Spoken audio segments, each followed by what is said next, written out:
രണ്ടാമത്തെ വിഭാഗം അല്ലാഹുവിന്റെ പ്രവാചകൻ സല്ലല്ലാഹു അലൈഹി വസല്ലമ തങ്ങൾ പറയുകയാണ്, നരകത്തിന്റെ തീ തൊടാത്ത രണ്ടാമത്തെ വിഭാഗം ഏതെന്നറിയുമോ?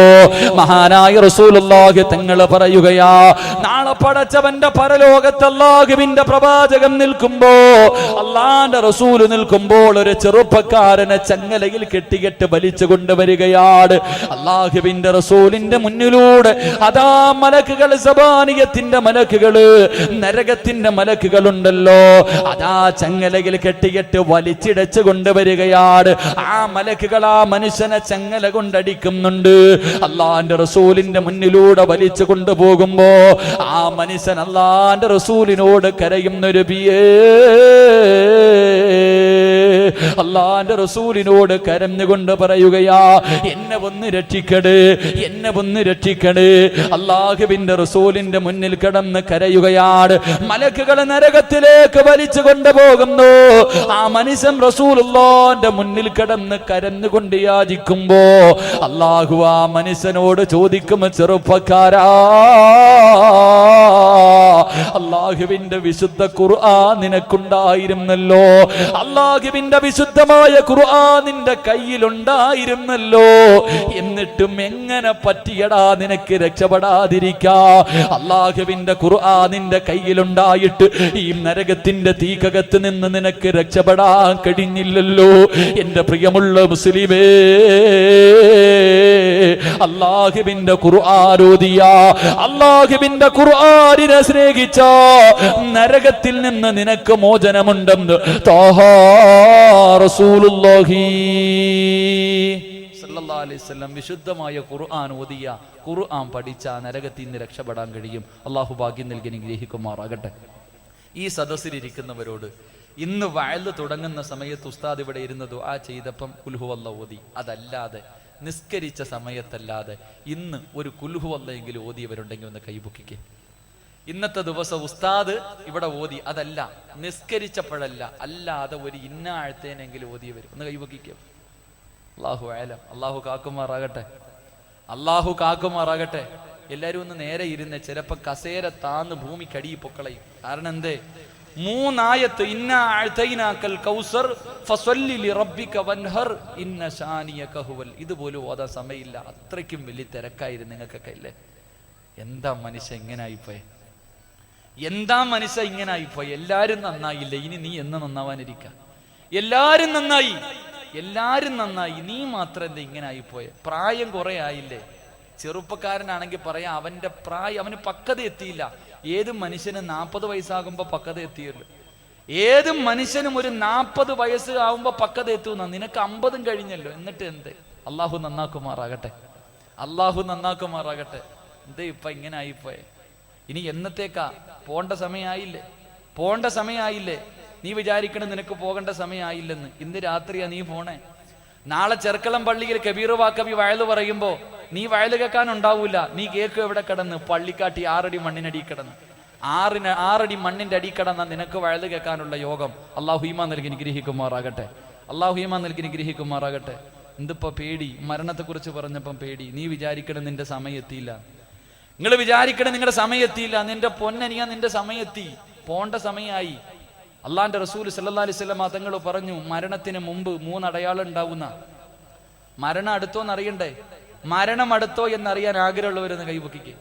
മരണം അടുത്തോ എന്നറിയാൻ ഞാൻ അടയാളം പറഞ്ഞുതരാം. പൊക്ക്, കൈപൊക്ക്. നീ പേടിച്ചെന്ന് പറഞ്ഞ അസ്രായേൽ വീടിന്റെ മുന്നിൽ നിന്ന് തിരിച്ചൊന്നും പോവില്ല. 3 അടയാളം ഞാൻ പറഞ്ഞുതരാം, 3 അടയാളം പറഞ്ഞുതരാം. ഈ സദസ്സിൽ ഇരിക്കണ 99 പേർക്കും ഈ 3-ൽ ഒന്നെങ്കിലും വന്നിട്ടുണ്ടാകും. ഈ 3 അടയാളത്തിൽ ഒരെണ്ണമെങ്കിലും ഈ സദസ്സിൽ ഇരിക്കണ എനിക്ക് നിങ്ങൾക്ക് വന്നിട്ടുണ്ടാകും. അല്ലാഹു ഈമാൻ നൽകി അനുഗ്രഹിക്കുമാറാകട്ടെ. അള്ളാന്റെ റസൂൽ സല്ലല്ലാഹു അലൈഹി വസല്ലം തങ്ങൾ പറയാ, യാക്കൂബ് നബി അലൈഹിസ്സലാം, യാക്കൂബ് നബി അലൈഹിസ്സലാമും അസ്രായേലും തമ്മിൽ വലിയ കൂട്ടുകാരായിരുന്നു. അപ്പൊ ചോദിച്ചു, എങ്ങനെയാ നല്ല ആൾക്കാരുടെ റൂഹ് പിടിക്കാൻ പോണമെന്ന് കാണിച്ചു കൊടുത്ത്, മോശം അതും കാണിച്ചു കൊടുത്ത്. എപ്പൊ ചോദിച്ചു, അവസരം കിട്ടിയപ്പോ ഞാൻ എപ്പോഴാ മരിക്കണമെന്ന് പറഞ്ഞുതരാവും. പറഞ്ഞു, എനിക്കറിയില്ല, അള്ളാഹു മാത്രമേ അറിയൂ. അപ്പൊ ചോദിച്ചു, എന്റെ മരണം അടുത്തു എന്നറിയാൻ വല്ല അടയാളം ഉണ്ടോ? അപ്പൊ പറഞ്ഞു, 3 അടയാളം ഉണ്ട്. ഒന്നാമത്തെ അടയാളം, ഇന്ന് വീട്ടിൽ പോകണം. ഇന്ന് വീട്ടിൽ പോയിട്ട് കണ്ണാടിയുടെ മുന്നിൽ പോയിട്ട് നിന്റെ തൊപ്പി അങ്ങോട്ട് ഊരിയിട്ടെന്ന് നോക്കണം. നിന്റെ താടിയിലെയോ തലയിലെയോ ഒരു രോമം നരച്ചിട്ടുണ്ടെങ്കിൽ മരണത്തിന്റെ ഒന്നാമത്തെ അടയാളം എത്തിയെന്ന് നബിയുനാ റസൂലുള്ളാഹി. നിങ്ങളുടെ താടിയിലെയോ തലയിലെയോ ഏതെങ്കിലും ഒരു രോമം വെളുത്തിട്ടുണ്ടെങ്കിൽ വാപ്പ പോകേണ്ട സമയമായി. അള്ളാഹു ഈമാൻ നൽകി അനുഗ്രഹിക്കുമാറാകട്ടെ. അള്ളാഹു ഈമാൻ നൽകി അനുഗ്രഹിക്കുമാറാകട്ടെ. ചെറുപ്പക്കാര് ചിരിക്കണ്, എന്തായാലും എൻ്റെ ഒന്നും നരച്ചിട്ടില്ല, അപ്പ ഇതില്ല അല്ലേ, എൻ്റെ ഒന്നും നരച്ചിട്ടില്ല, പോകേണ്ട സമയമായില്ല എന്ന്. രണ്ട് മക്കളെ രോഗങ്ങൾ പിടിപെടുന്നുണ്ടെങ്കിൽ അത് മരണത്തിന്റെ രണ്ടാമത്തെ അതിഥിയാണെന്ന് നബിയുനാ റസൂലുള്ളാഹി. പ്രഷർ, ഷുഗർ, കൊളസ്ട്രോൾ, BP എന്നാ ഇല്ലാത്തൊന്നുമില്ല. വൈകുന്നേരം ചോറുണ്ണുന്നത് പോലെ ടാബ്ലറ്റ് വാരി കഴിക്കുമ്പോൾ ആലോചിച്ചോ, പോകേണ്ട സമയമായി. അള്ളാഹു ഈമാൻ നൽകി അനുഗ്രഹിക്കുമാറാകട്ടെ. 3 പഴയതുപോലെ ഓടാനോ നടക്കാനോ കുനിയാനോ ഇരിക്കാനോ പറ്റുന്നില്ല. നടുവിന് വേദന, കൈമുട്ട് വേദന, കാലുമുട്ട് വേദന, എല്ലായിടത്തും വേദന. അതിലുപരി തൊലിയൊക്കെ ചുളുങ്ങി തുടങ്ങി, പഴയ ഗ്ലാമറൊക്കെ നഷ്ടപ്പെട്ടു തുടങ്ങി. പോകേണ്ട സമയമായി എന്ന് നബിയുനാ റസൂലുള്ളാഹി സ്വല്ലല്ലാഹു. അള്ളാഹു ഈമാൻ നൽകി അനുഗ്രഹിക്കുമാറാകട്ടെ. ഈ 3-ൽ ഏതെങ്കിലും ഒരെണ്ണം എനിക്കും വന്നിട്ടുണ്ട്, നിങ്ങൾക്കും വന്നിട്ടുണ്ട്. അള്ളാഹു നന്നാവാൻ ഭാഗ്യം നൽകി അനുഗ്രഹിക്കുമാറാകട്ടെ. അതുകൊണ്ട് അൽഹംദുലില്ലാ, ഇന്ന് പിരിയ, ഇന്ന് രാത്രി മരിച്ചാലും കുഴപ്പമില്ല, ഒരു നല്ലത് ചെയ്തിട്ട് പിരിയാം. എൻ്റെ പ്രിയമുള്ള സഹോദരങ്ങളെ, ഇന്ന് വരെ ഉള്ളതെല്ലാം അള്ളാഹ് പുറത്തു തരും.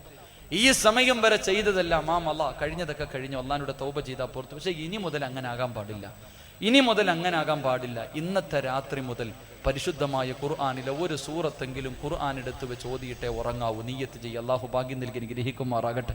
ഇൻഷാ അല്ലാഹ് ഓതിക്കൂടെ ഒരു സൂറത്തെങ്കിലും ഉസ്താദെ, അത് ഇത്തിരി ബുദ്ധിമുട്ടാ. ഒരു സൂറത്തൊക്കെ ഓതാന്ന് വെച്ചാൽ ഞങ്ങൾ വലിയ തിരക്കുള്ള വേണ്ടപ്പാ. അള്ളാഹുവിന്റെ പരിശുദ്ധമായ ഖുർആനിലെ ഒരായത്ത് ഞാൻ പറഞ്ഞു തരാം. എല്ലാ ദിവസവും ഓതുന്നോ അവന് സ്വർഗമാണ് പ്രതിഫലമെന്ന് നബിയുനാ റസൂലുള്ളാഹി. ഒരു സൂറത്ത് ഓതണ്ട, ഒരായത്ത് ഓതിയാൽ മതി. ഒറ്റ ആയത്ത് ഓതിയ പ്രതിഫലം എന്തേ? എല്ലാ ദിവസവും ആരെങ്കിലും ഒരായത്ത് ഓതിയ അവന് സ്വർഗമാണ് പ്രതിഫലമെന്ന് നബിയുനാ റസൂലുള്ളാഹി. ഓതാമെന്ന് നീയത്ത് ചെയ്യുന്നവരെന്ന് കൈവക്കിക്ക്. ഒറ്റ ആയത്ത് പൊക്കാത്തവനെ എനിക്ക് കാണേണ്ടത്. ഈ സദസ്സിൽ എന്താ 1.5 കയ്യന്മാരുണ്ടാ? പൊക്കണമെങ്കിൽ നല്ല പൊക്കണം. അള്ളാഹുവേ, ഈ ഉയർത്തിയ കൈ ഒരാളുടെ മുന്നിലും നീട്ടി യാചിക്കേണ്ട അവസ്ഥ ഞങ്ങൾക്ക് ആർക്കും തരല്ലേ പടച്ചവനെ. അടുത്തിരിക്കുന്ന കൈ പൊക്കാത്ത ആരെങ്കിലും ഉണ്ടെങ്കിൽ നിനക്കുള്ള പ്രതിഫലം പറയാൻ പോവാ. ഈ സദസ്സിലിരുന്നിട്ട് അള്ളാഹുവിന്റെ പരിശുദ്ധമായ ഖുർആനിലെ ഒരായത്ത് ഓതിയാ പോലും സ്വർഗം കിട്ടുമെന്ന് പറയുമ്പോൾ അതോതാ പോലും മനസ്സില്ലാത്ത ചെറുപ്പക്കാരാ, ഈ സദസ്സിലിരുന്ന് കൊണ്ട് ആരെങ്കിലും ഉസ്താദിന്റെ വാപ്പ പള്ളിക്കുടിയിൽ നിന്ന് എഴുന്നേറ്റ് വന്ന് പറഞ്ഞാൽ എന്റെ തീരുമാനത്തില് മാറ്റമില്ലെന്ന് ഈ സ്വർഗത്തിൽ വന്നിരുന്നിട്ട് പോലും നന്നാവാ മനസ്സില്ലാത്ത ചെറുപ്പക്കാരാ, ഈ അഹങ്കാരത്തിന്റെ പ്രതിഫലം പറഞ്ഞു തരട്ടെ, ഈ വാസിയുടെ പ്രതിഫലം പറഞ്ഞു തരട്ടെ. അള്ളാന്റെ റസൂല് പറയുകയാ, എന്റെ പൊന്നുപോലെ, നീ എവിടെ കിടന്ന് മരിച്ചാൽ, നീ പ്രപഞ്ചത്തിന്റെ എവിടെ കിടന്ന് മരിച്ചാൽ, ആ മരിക്കുന്ന സമയത്ത് എത്ര വലിയ കുത്തുബുൽ അക്താബുണ്ടല്ലോ, ഏത് ഔലിയ വന്ന് നിന്നോട് ലാ ഇലാഹ ഇല്ലല്ലാഹ് പറഞ്ഞു തന്നാൽ അത് പറയാ നിന്നെ കൊണ്ട് കഴിയില്ലെന്ന് നബിയുനാ റസൂലുള്ളാഹി സല്ലല്ലാഹു. അള്ളാന്റെ ഖുർആനിലെ ഒരായത്ത് ഓതിയ സ്വർഗം കിട്ടുമെന്ന് പറഞ്ഞിട്ട് പോലും എനിക്ക് നന്നാവാൻ മനസ്സില്ല, ഞാൻ ഇങ്ങനെ നടക്കൂ എന്ന് പറഞ്ഞ് അഹങ്കാരത്തോടെ അള്ളാനെ മറന്ന് ആരെങ്കിലും ഇരുന്നിട്ടുണ്ടെങ്കിൽ നിന്റെ ഈ വാശിക്കുള്ള പ്രതിഫലം നീ മരിക്കണ സമയത്ത് ആര് നിനക്ക് ലാ ഇലാഹ ഇല്ലല്ലാഹ് പറഞ്ഞു തന്നാലും ഈ നാക്കു പൊങ്ങൂല്ല. അള്ളാഹു കാക്കുമാറാകട്ടെ. എന്തേ വിശ്വസിക്കാൻ മടിയുണ്ടോ? ബുഖാരിയും മുസ്ലിമും ഒന്നും നോക്കണ്ട. അള്ളാന്റെ ഖുർആൻ പറയുന്നു, നിന്റെ അവസാന വാക്കെന്താന്ന് അള്ളാന്റെ ഖുർആൻ പറയും. അള്ളാഹുവിന്റെ പരിശുദ്ധമായ ഖുർആൻ പറയുന്നു, നീ ചാകണ സമയത്ത് പറയുന്ന വാക്കെന്താ? അള്ളാഹുവിന്റെ ഖുർആൻ പറയുകയാ, എവിടെയെങ്കിലും കിടന്ന് റോഡിലാടോ വാഹനത്തിലാടോ വീട്ടിലാടോ അറിയില്ലല്ലോ, എന്റെ പ്രിയമുള്ളവരെ, എവിടെ കിടന്നാണ് മരിക്കുന്നത്? ആ മരിക്കാൻ കിടക്കുന്ന സമയത്ത് ഏതെങ്കിലും ഒരു നല്ല മനുഷ്യനുണ്ടല്ലോ, അല്ലെങ്കിൽ മക്കളുണ്ടല്ലോ, എവിടെയെങ്കിലും ഏതെങ്കിലും വഅദൽ ഉസ്താദന്മാരെ പറയുന്നത് കേട്ടിട്ട് സക്കറാത്തിന്റെ അവസ്ഥയിൽ കിടന്ന് വലിക്കുന്ന നിന്റെ ചാരത്ത് വന്ന് ലാ ഇല്ലല്ലാഹ്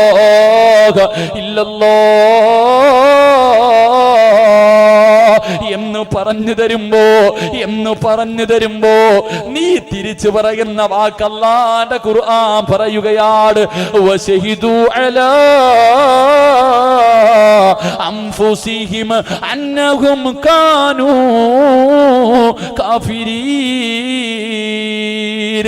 അല്ലാഹുവിന്റെ ഖുർആൻ പറയുകയാണ് പടച്ചവൻ ചെയ്തു തരുന്ന അനുഗ്രഹങ്ങൾ മുഴുവനും രണ്ട് കൈയും നീട്ടി സ്വീകരിച്ചിട്ട് പടച്ചവനെ പുറങ്കാല് കൊണ്ട് തട്ടിക്കെട്ട് ദുരിയാവിന്റെ തുരിക്ക് മുകളിലൂടെ അഹങ്കാരികളെ പോലെ ധിക്കാരികളെ പോലെ മറ്റുള്ളവരുടെ കൂടെ നടക്കുന്ന മുസ്ലിമേ, നീ മരിക്കുന്ന സമയത്ത് അവസാനമായി പറയുന്ന വാക്കെന്തെന്നറിയുവോ? അന്നഹും കാനൂ കാഫിരീൻ. ഞാനൊരു കാഫിറായിട്ടാ ചാകുന്നതെന്ന് നിന്റെ നാവ് കൊണ്ട് പറഞ്ഞിട്ടേ മരിക്കൂ എന്ന് അല്ലാഹുവിന്റെ പരിശുദ്ധ